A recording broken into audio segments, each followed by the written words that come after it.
ये कथन जो है एक सूफी संत का है और इस सूफी संत का नाम है निजामुद्दीन औलिया। आपने देखा होगा या पढ़ा होगा, मूवी देखी होगी बजरंगी भाईजान।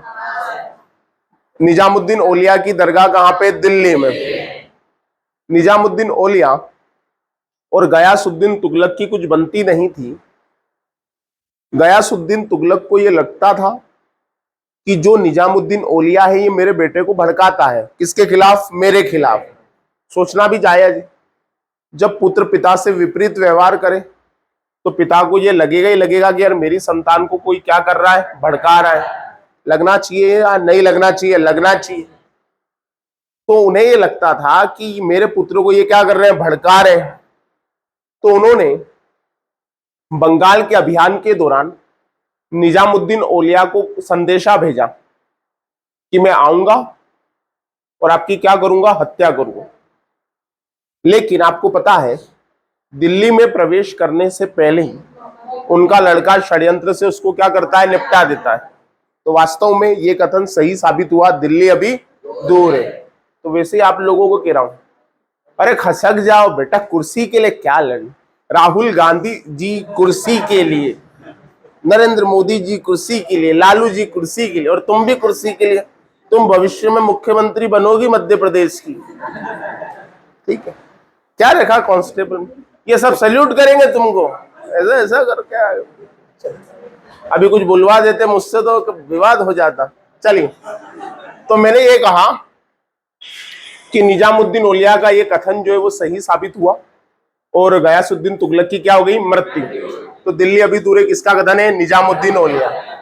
रहला एक ग्रंथ है। कौन सा ग्रंथ है? रहला। और इसे किसने लिखा? Ibn Battuta. ये गाने में भी प्रयोग हुआ है लेकिन इसका गाने से कोई लेना देना नहीं है। ये मोरक्को का यात्री था। कहां का यात्री था? मोरक्को। मोरक्को जो है, अगर आप इसे आज विश्व के ग्लोब में देखेंगे तो ये आपको अफ्रीका कॉन्टिनेंट में देखने को मिलेगा। कौन से कॉन्टिनेंट में? अफ्रीका, है ना। अफ्रीका कॉन्टिनेंट आप सब पढ़ेंगे भविष्य में। और यह किसके समय आया था? मोहम्मद बिन तुगलक। अब ये थोड़ा इंटरेस्टिंग कैरेक्टर था। जब ये मोहम्मद बिन तुगलक के दरबार में आया तो मोहम्मद बिन तुगलक ने इसकी खूब आव भगत की कि मेहमान है ना, और फिर इसे दिल्ली का काजी नियुक्त कर दिया। क्या नियुक्त कर दिया? दिल्ली का काजी। लेकिन ये व्यक्ति जो था ये थोड़ा अलग माइंडेड था। इसने ये बोलना शुरू किया कि गयासुद्दीन तुगलक की हत्या मात्र एक संयोग नहीं है, षड्यंत्र है। तो किसका दिमाग खराब होना चाहिए? मोहम्मद बिन तुगलक। यार हम तो तुम्हारे लिए इतना कर रहे हैं और तुम हमें दफनाने पे लगे हो, है ना। तो मोहम्मद बिन तुगलक को लग गया कि ये व्यक्ति अपना भांडा फोड़ देगा। तो मोहम्मद बिन तुगलक ने इसे जेल में बंद करवा दिया। किसमें बंद करवा दिया? जेल में। अब जेल में बंद करवाने से पहले ये कौन से पद पे था? काजी के पद पे। अब काजी मतलब एक प्रकार के धर्मगुरु। अब धर्मगुरु को आपने किसमें बंद करवा दिया? जेल में। तो ये बात भी कहीं ना कहीं जनता के मन में विद्रोह करती है कि भैया शासक कितना क्रूर है, धर्मगुरु को कहां बंद करवा दिया? जेल। तो इसने वापस उसको जेल से निकलवाया और ये अब करा कि क्या करें, तो बोले इसे राजदूत बना के भेज दो। तो राजदूत बना के इस व्यक्ति को भारत से बाहर भेज दिया। किसने? मोहम्मद बिन तुगलक। तो आपसे पूछे, रहला किसका ग्रंथ है? Ibn Battuta. और ये किस शासक की जानकारी देता है? मोहम्मद बिन तुगलक। क्लियर है बात? जहां आपको समझ में नहीं आया बोल देना। 1347 में मोहम्मद बिन तुगलक के समय ही हसन गंगू ने अलाउद्दीन बहमन शाह के नाम से बहमनी साम्राज्य की स्थापना की थी। कौन से साम्राज्य की? बहमनी। और देखो दक्षिण भारत के दो साम्राज्य, एक तो बहमनी साम्राज्य और एक विजयनगर साम्राज्य, ये दोनों झगड़ते थे। झगड़े का कारण था दो आपका क्षेत्र। किसका क्षेत्र? दो आपका क्षेत्र। देखो मैं अगर ये कहूं विजयनगर साम्राज्य, अच्छा विजयनगर की राजधानी बताई थी मैंने, हम्पी।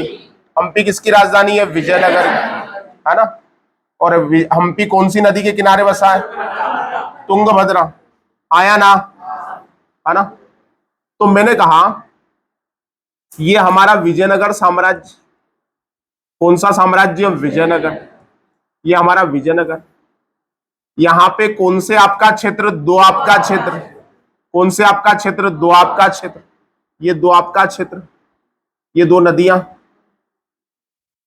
थोड़ा दूर रहना, गहरी है ना, ये दोआब का क्षेत्र, दो नदियों के बीच का क्षेत्र है ना। और यही लगा हुआ है कौन सा साम्राज्य, बहमनी साम्राज्य।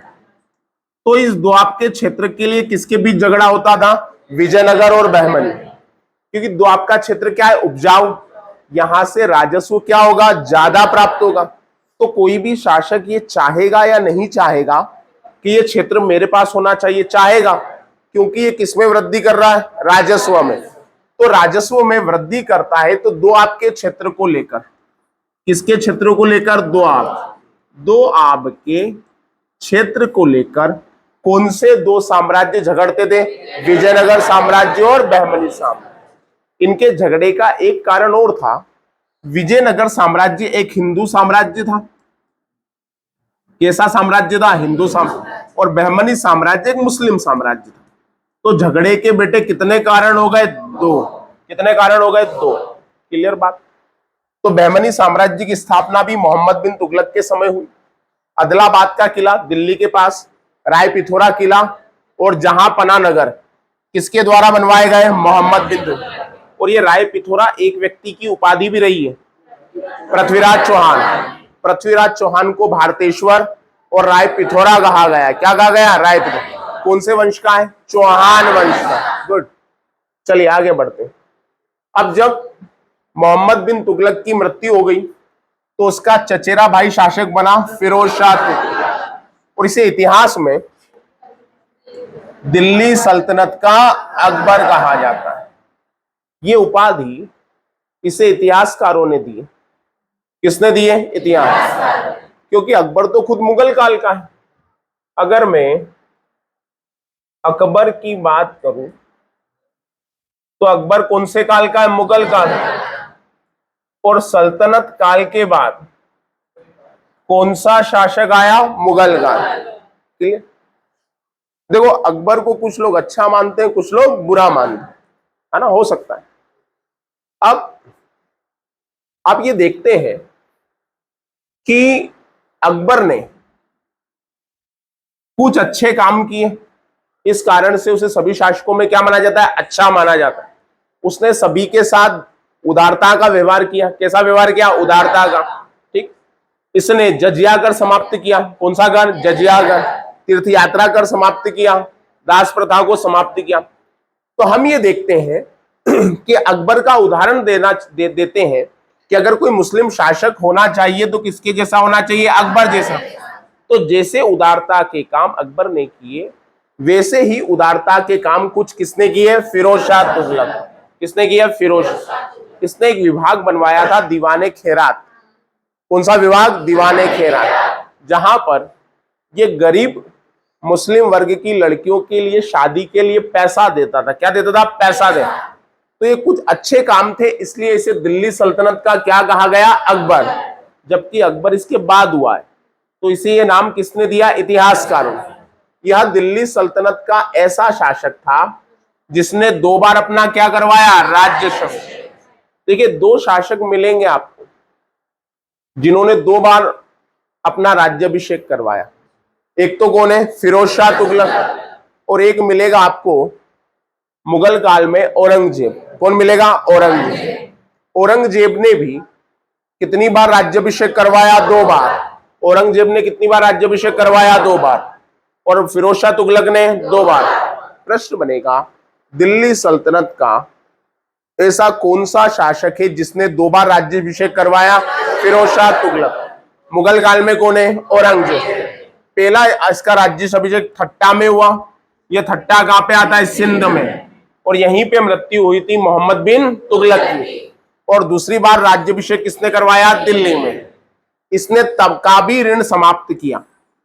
कौन सा ऋण, तकाबी। और इस ऋण को शुरू किया था मोहम्मद बिन तुगलक। जैसे आपने सहकारी बैंक या सोसाइटी का नाम सुना, क्या सहकारी बैंक या सोसाइटी किसानों को ऋण देती है, किसके लिए देती है, फसल के लिए, है ना, बीज खरीदने के लिए देती है ना।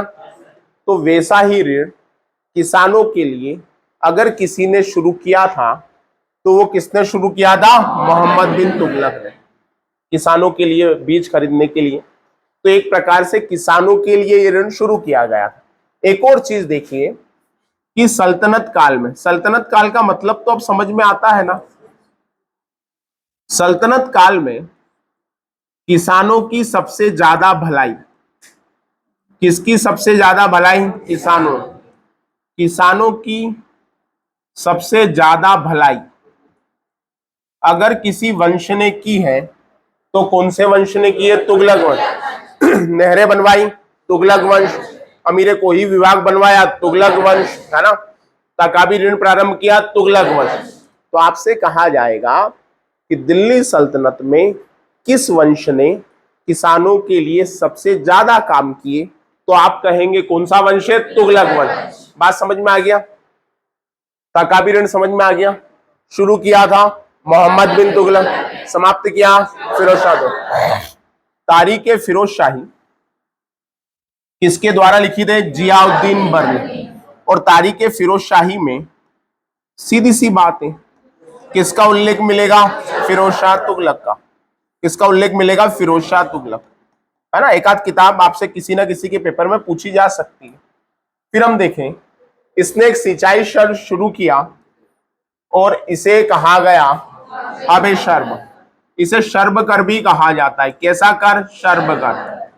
अब सिंचाई कर, मैंने जिसे कहा यही ऐसा वंश है जिसने क्या निकलवाई? नहरें। और बता दो मुझे, नहरें किसके काम में आती है? सिंचाई के।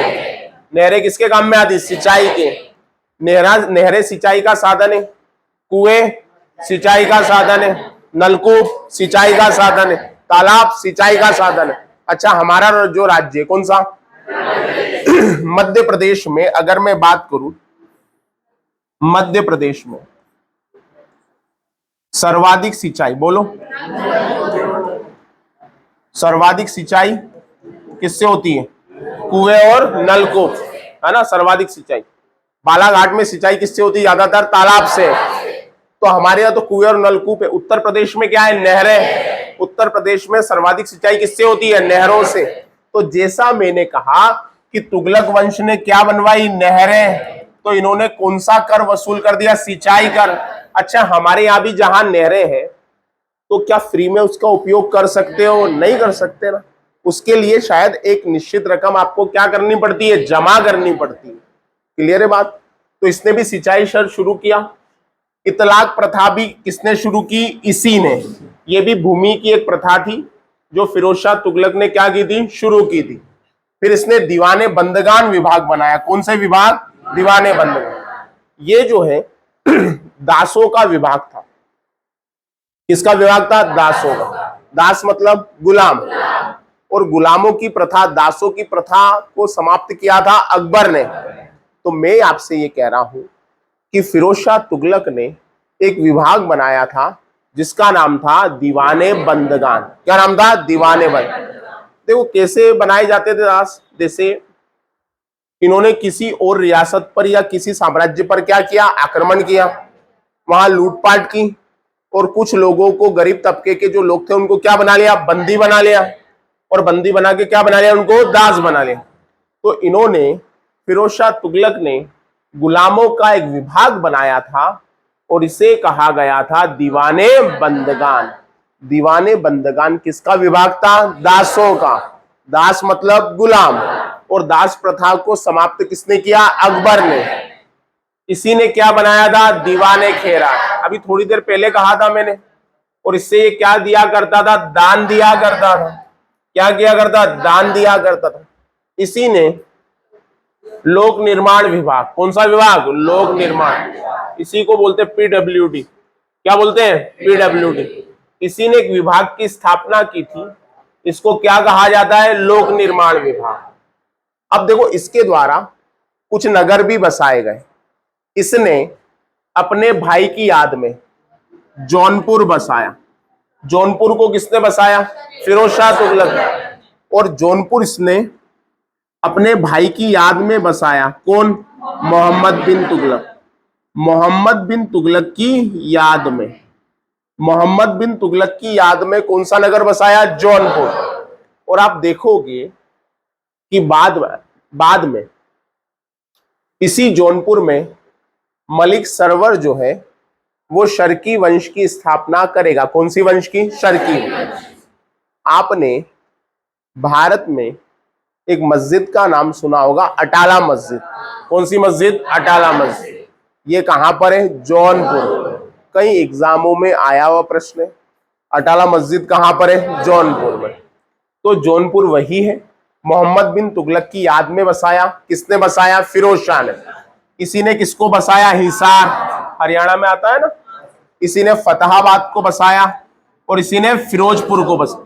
और ये भी ध्यान रखना, इसी ने, आपने दिल्ली के पास सुना होगा एक स्टेडियम का नाम रखा गया था, फिरोज शाह कोटला। याद है? फिरोज शाह कोटला। लेकिन इसका अब वर्तमान में नाम क्या है? अरुण जेटली स्टेडियम। कौन सा स्टेडियम? अरुण जेटली स्टेडियम। देखो, फिरोज शाह कोटला स्टेडियम जो है इसका नया नाम है अरुण जेटली स्टेडियम। तो दिल्ली के पास एक नया नगर बसा, फिरोज शाह नगर। वहां पे जो स्टेडियम बना बाद में, उसको क्या नाम दिया? फिरोज शाह कोटला। और फिरोज शाह कोटला का अब नाम क्या है? अरुण जेटली। कौन सा स्टेडियम? अरुण जेटली। इसी स्टेडियम में भारत का एक गेंदबाज है, बोलो कौन? अनिल कुंबले। सुना इनका नाम? अनिल कुंबले। अनिल कुंबले को जंबो के नाम से जाना जाता है। किसके नाम से? जंबो। एक ही पारी में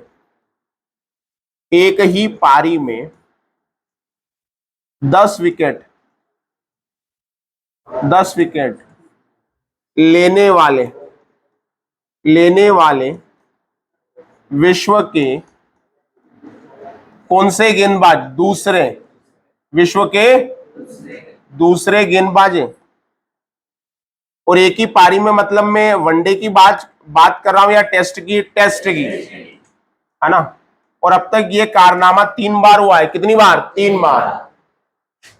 पहली बार किया है जिम लेकर ने। किसने किया है? जिम लेकर। पहली बार ये कारनामा किया है जिम लेकर। दूसरी बार ये कारनामा किया अनिल कुंबले। तीसरी बार बता दो। याद रखा करो, देखा करो। देखो, मैं कभी ये चीजें याद नहीं करता, मैं पेपर में देखता हूं, कभी कभी इच्छा होती क्रिकेट तो वहां भी देखता हूं। मैंने कभी स्पोर्ट्स याद नहीं किया। स्पोर्ट्स देखने की चीजें, कोई याद करने की चीजें क्या? देखो, न्यूज पढ़ो, ऐसे ही याद हो जाता है। मैंने कोई याद किया क्या? जिम लेकर को मिला? नहीं। हमने पढ़ा कि पहला, जब एजाज पटेल ने तीसरी बार ऐसा किया। तीसरा खिलाड़ी कौन है? एजाज पटेल, जिसने एक ही पारी में कितने विकेट लिए? 10 विकेट। बोलो तो सही, हाँ या ना? और इसने तो भारत में ही लिए थे। कौन सी टीम के खिलाफ? भारत के खिलाफ।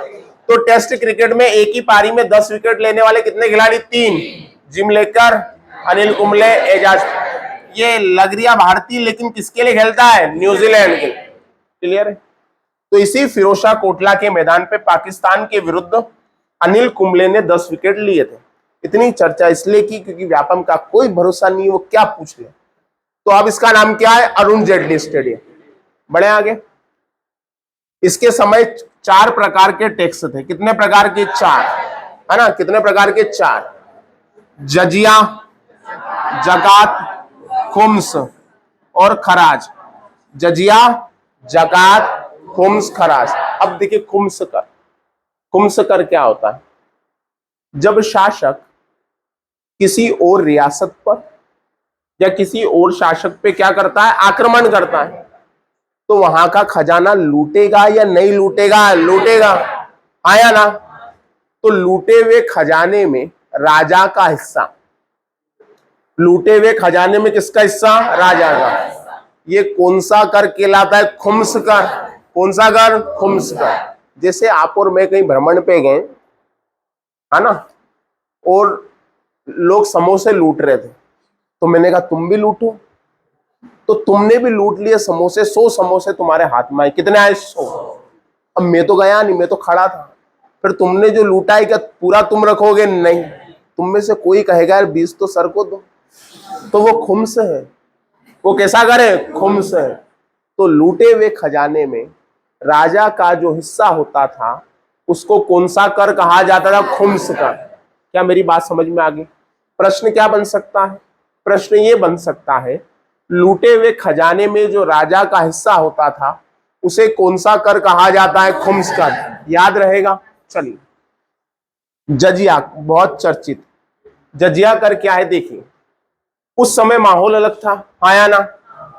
तो उस समय का जो माहौल था, उस समय क्या होता था कि जो फिरोज शाह तुगलक एक मुस्लिम शासक था, तो उस समय ये ब्राह्मणों से एक कर वसूल करता था जिसे क्या नाम दिया? जजिया कर। और बाद में सभी हिंदुओं से ये कर वसूला जाने लगा था। कौन सा कर? जजिया कर। जजिया कर प्रारंभ में किस पे लगाया गया था? ब्राह्मणों पे, और बाद में सभी हिंदुओं पर लगाया गया। जकात ये एक प्रकार का तीर्थ यात्रा कर था। कैसा? तीर्थ यात्रा कर। तो तीर्थ यात्रा कर को अकबर ने समाप्त किया, जजिया कर को अकबर ने समाप्त किया, दास प्रथा को अकबर ने समाप्त किया। तो जजिया, जकात, खुम्स, खराज, भूमि कर, तो ये 4 प्रकार के कर थे। किसके समय? फिरोज शाह तुगलक के समय। और सभी फालतू करों को अकबर क्या कर देगा? समाप्त कर देगा, है ना? क्या कर देगा? समाप्त कर देगा। बढ़े आगे, फिर आगे चलते हैं।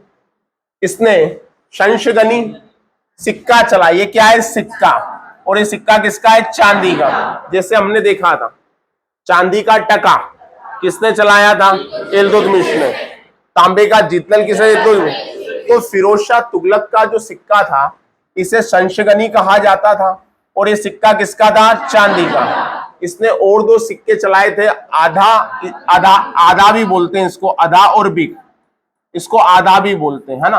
अब आधा से आधा कैसे बना ये तो पता है, आधा आधा आधा आधा। जैसे कान क्या हो गया? खान, है ना? कान नदी। तो आधा और बिग सिक्का चलाया। ये सिक्के भी किसके? तांबे के। इसने जाजनगर का अभियान किया। किसका अभियान किया? जाजनगर। और जाजनगर कहाँ आता है? उड़ीसा। जाजनगर कहाँ आता है? उड़ीसा। अच्छा, अभी शायद 15-20 दिन पहले उड़ीसा चर्चा में था, बताओ क्यों? हाँ, नहीं समझ में आया। अच्छा, और कुछ? और कुछ सोचो, और क्यों चर्चा में था? बालासोर ट्रेन हादसा, बालासोर की बात कर रहे हो ना? ओके, मैं समझ गया। और भी कुछ सोचो, क्यों चर्चा में? प्रतिवर्ष उस कारण चर्चा में रहता है। अब प्रतिवर्ष ट्रेन हादसे तो नहीं होते। हाँ, जगन्नाथ यात्रा, जगन्नाथ नाम सुना है? जगन्नाथ मंदिर। कौन सा मंदिर? जगन्नाथ मंदिर। और जगन्नाथ मंदिर कहां पे आता है? पुरी में। और ये पुरी कहां पे? उड़ीसा।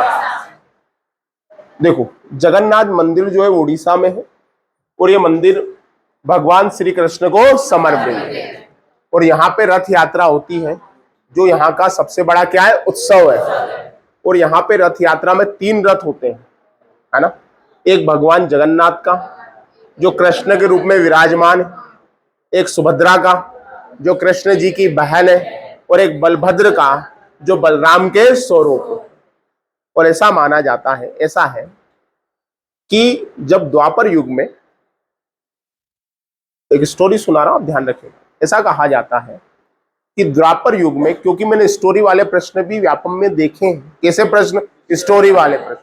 ऐसा कहा जाता है कि द्वापर युग में जब भगवान श्री कृष्ण ने इस दुनिया से विदा ली, और एक शिकारी के द्वारा तीर लगने से उनकी क्या हुई? मृत्यु हुई।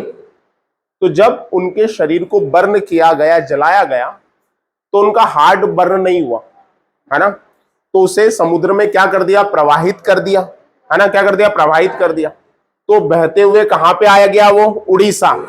और वही हार्ट आज जो भगवान जगन्नाथ की प्रतिमा है उसमें लगा हुआ है। और ऐसा कहा जाता है 8 से 10 साल के बाद, क्योंकि वो प्रतिमा किसकी बनी होती है? लकड़ी की, तो हार्ट उसमें क्या किया जाता है? एक्सचेंज किया जाता है।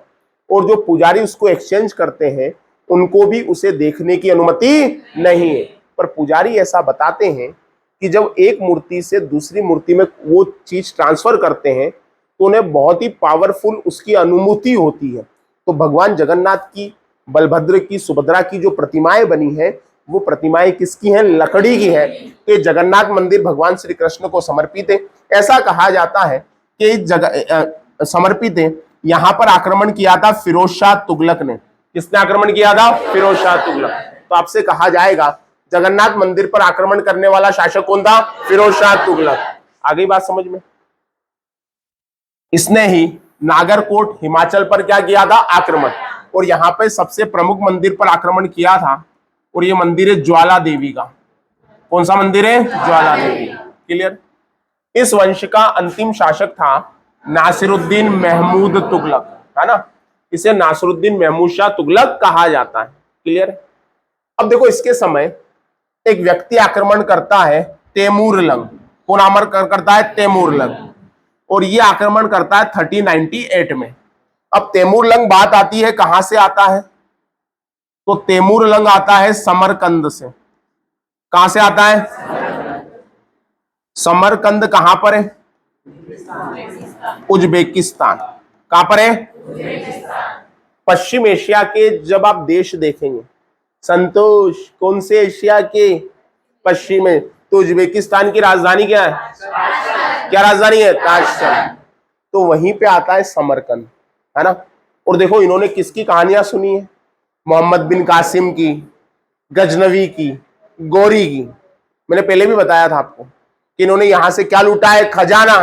और मैंने कहा था ये क्षेत्र शुरुआत से ही क्या रहे? गरीब रहे। तो इसने भी सुना कि यार एक भारत नाम का देश है, एक हिंद देश है, वहां पे बहुत संपन्न है, वहां पे बहुत क्या है? सोना चांदी। तो ये भी लूटने के उद्देश्य से कहा आया? भारत आया।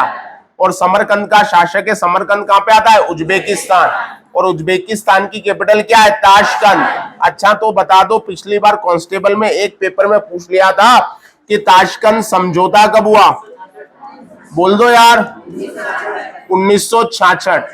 1966 में ताशकंद समझौता हुआ। किन देशों के बीच? भारत पाकिस्तान।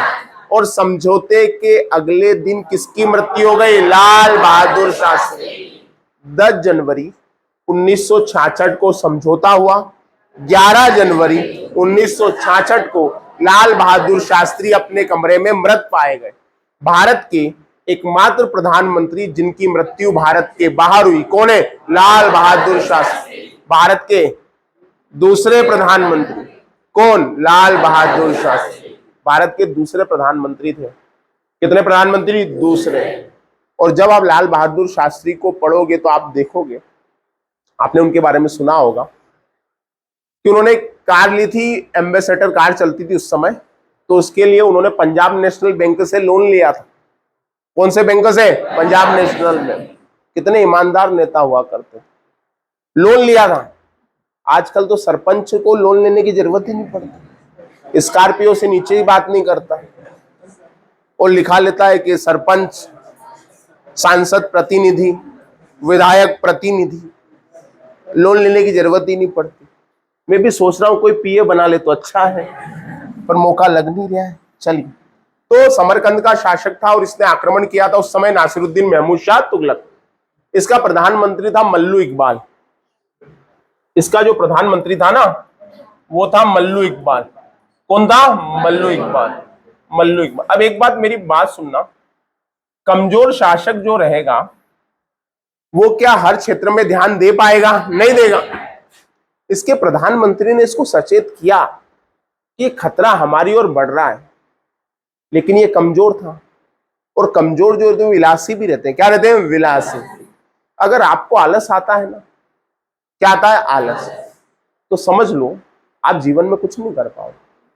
अगर आप बहुत आलसी हो, अरे यार क्या होता है यार, अपने से हो रहा है क्या, इतने लाख फार्म डले, ये बात जिसके भी दिमाग में आ गई ना, तो वो नासिरुद्दीन महमूद तुगलक है। और जो आपको सचेत कर रहा है ना, वो मल्लू इकबाल। ठीक है, जो भी आपको कह देना अरे 13 लाख में कहां होगा तेरा, तो कहना नासिरुद्दीन महमूद तुगलक, चल दफा हो यहां से। वास्तविक बात है या नहीं है? तो ये कमजोरी की निशानी है। तो मल्लू इकबाल सचेत कर रहा है, ये टेंशन ही नहीं ले रहा। ये बोल रहा है कि यार मित्र है हमारा, कोई दुश्मन थोड़ी है, जबकि इसे सचेत किया। और तैमूर लंग ने दिल्ली में प्रवेश करते ही कत्लेआम मचा दिया। क्या मचा दिया? कत्लेआम। जनता को मार रहा है, कत्लेआम मचा दिया। मल्लू इकबाल गया कि देख लो अपने मित्र के कारनामे हैं, तो ये भी तैयार हुआ, तलवार उठाई और पीछे के रास्ते से भाग गया। दिल्ली छोड़ दी। क्या छोड़ दी? दिल्ली। किसने छोड़ दी? नासिरुद्दीन महमूद ने। 15 दिनों तक 15 डेज 15 दिनों तक तैमूर लंग ने दिल्ली को लूटा। कितने दिनों तक? 15। तो यहां पे एक प्रश्न आएगा, तैमूर लंग दिल्ली में कितने दिन रहा? 15 दिन। याद रहेगा। एक और चीज मैं बता दूं, शाहजहां के बाद जब कमजोर मुगल शासक होंगे तो उनमें एक शासक आएगा मोहम्मद शाह रंगीला। उसके समय ईरान का एक शासक आक्रमण करेगा, नादिर शाह। कौन करेगा? नादिर शाह। और नादिर शाह 2 महीने दिल्ली में रहेगा, है ना। नादिर शाह कितने महीने रहेगा? 2 महीने। तो नादिर शाह भी एक आक्रमणकारी है। नादिर शाह भी क्या है? आक्रमणकारी। और ये दिल्ली में कितने माह रुका? 2 माह। तो आपसे एक और प्रश्न बनेगा, ऐसा कौन सा आक्रमणकारी है जो दिल्ली में सबसे ज्यादा समय तक रुका? नादिर शाह। और नादिर शाह कितने महीने रुका? 2 महीने। नादिर शाह के बाद तैमूर लंग, ये कितने दिन रुका? 15 दिन। इनको यहां पे शासन नहीं करना है, ये तो लूट मचानी, यहां से धन संपदा सोना चांदी लूटना है और ले जाना है। तो सबसे ज्यादा आक्रमणकारी जो रुका वो नादिर शाह। नादिर शाह के बाद तैमूर लंग। आज समरकंद में तैमूर लंग का मकबरा है। समरकंद में किसका मकबरा है? तैमूर लंग। सर ये लंग नाम क्यों था? क्योंकि ये लंगड़ा था। क्या था? लंगड़ा। पर देखो, लंगड़ा होने के बावजूद ये कहां तक आक्रमण करने आ गया? भारत तक। और धन संपदा लूटकर ले गया। किसकी धन संपदा? भारत की। बहुत बढ़िया। इसी के समय मतलब नासिरुद्दीन महमूद तुगलक के समय, ध्यान रखना, नासिरुद्दीन महमूद तुगलक के समय जौनपुर में कौन से वंश की स्थापना हुई? शर्की वंश। देखो मैंने एक चीज कही, जो आपके साथ हैं, जैसे ही आप कमजोर हो जाओगे वो आपका साथ छोड़ देंगे। आया ना? चाहे आपके रिश्तेदार क्यों ना हो। आज भी अनुभव करके देखना, आपकी गवर्नमेंट जॉब नहीं लगी, आप कोई प्राइवेट जॉब कर रहे हो, आप स्ट्रगल कर रहे हो, आपके अपने आपका साथ छोड़ देंगे, क्योंकि कमजोर के साथ कोई रहना नहीं चाहता। ये आप रियलाइज करना, लोग उसी के साथ रहना चाहते हैं जिनके पास पद होता है, जिनके पास प्रतिष्ठा। ऐसा नहीं होना चाहिए, पर ये आज के समाज की क्या है? रीति। कोई कितना भी बुरा क्यों ना हो, लेकिन उसके पास पद है, उसके पास प्रतिष्ठा है, तो लोग उससे मेलजोल बढ़ाना चाहेंगे। आपके पास व्यवहार है तो क्या उसका अचार डालेंगे? वो नहीं रखना उनको आपसे। बात समझ में आई? तो इसी के समय मलिक सरवर अलग हो गया और जौनपुर में कौन सी वंश की स्थापना की? सरकी वंश। और जैसा मैंने कहा, जौनपुर में ही कौन सी मस्जिद है? अटाला मस्जिद। कौन सी मस्जिद है? अटाला।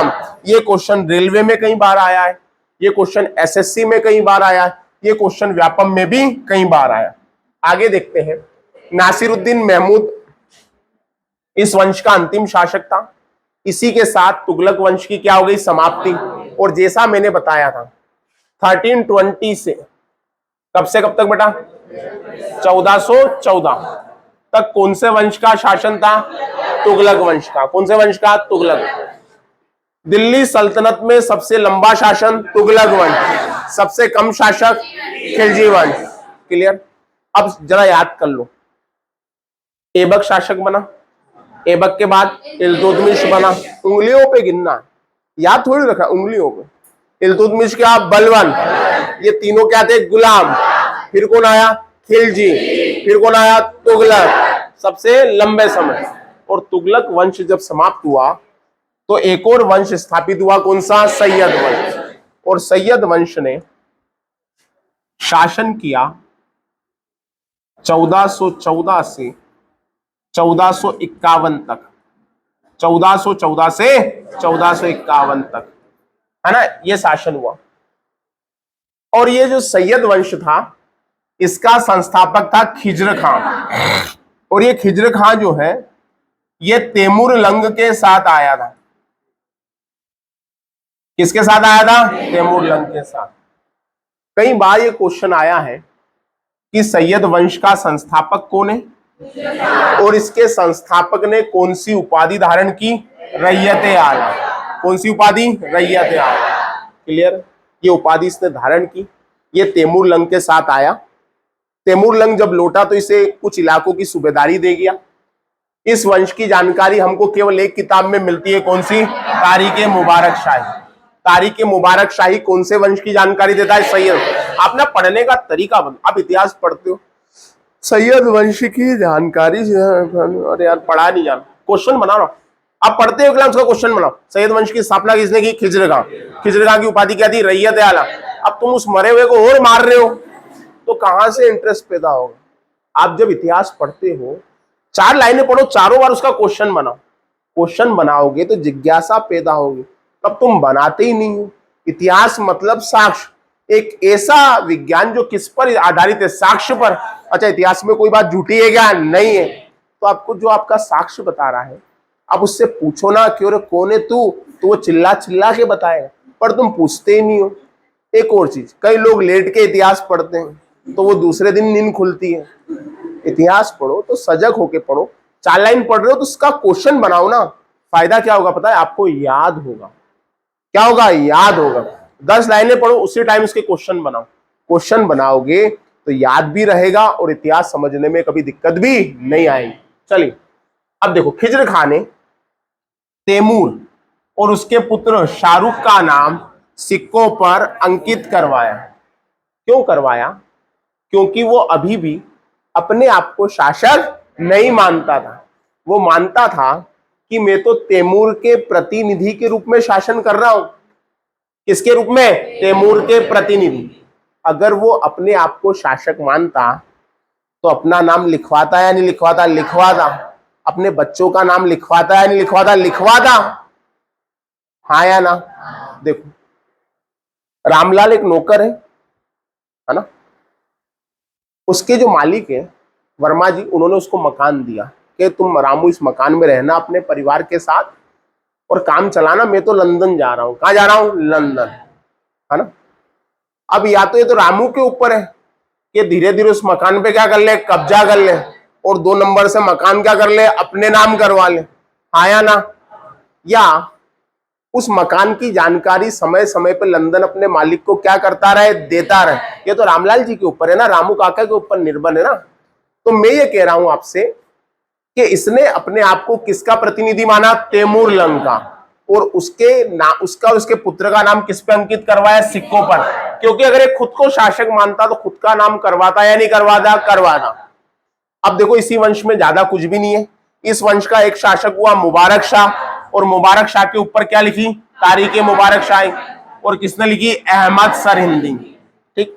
एक और शासक हुआ मोहम्मद शाह। एक और शासक हुआ अलाउद्दीन आलम शाह। इस वंश का ये कौन सा शासक था? अंतिम शासक।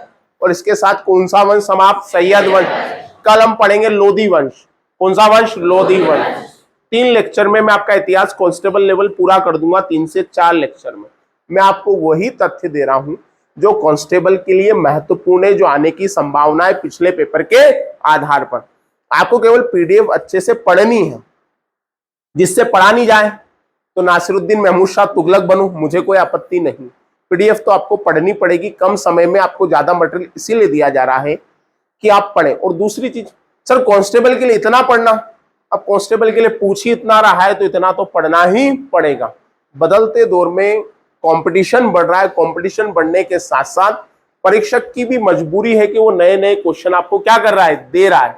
और जीएस का ऐसे भी कोई दायरा नहीं है, तो आपकी जवाबदारी बढ़ गई है कि आपको थोड़ा ज्यादा पढ़ना पड़ेगा। और हमारा कांस्टेबल में टारगेट क्या है? 75 प्लस।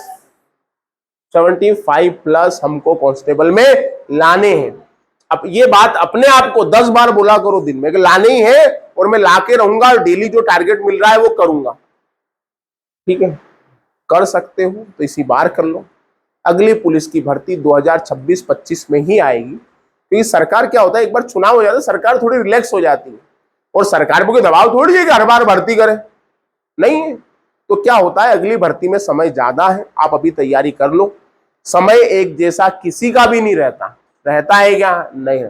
आज तैयारी कर रहे हो, घर वाले सपोर्ट कर रहे हैं, कल हो सकता है वो सपोर्ट ना कर पाए, तो तैयारी कर लो, जवाबदारी है तुम्हारी, है ना। और अच्छी जॉब होगी तो भविष्य होगा, क्लियर है या नहीं है, तो उसको कर लीजिए। सशक्त तो होना चाहिए, लड़कों को भी और लड़कियों को भी, है ना, क्योंकि जितना आप सशक्त होगे अपने परिवार को भी उतना सशक्त आप कर पाओगे, क्योंकि किसी का भी वक्त एक जैसा नहीं है। बात आ गई समझ में, एक बार पढ़ लीजिए, कोई भी डाउट है आप पूछ लीजिए, मैं फिर ग्रुप में शेयर कर देता हूं।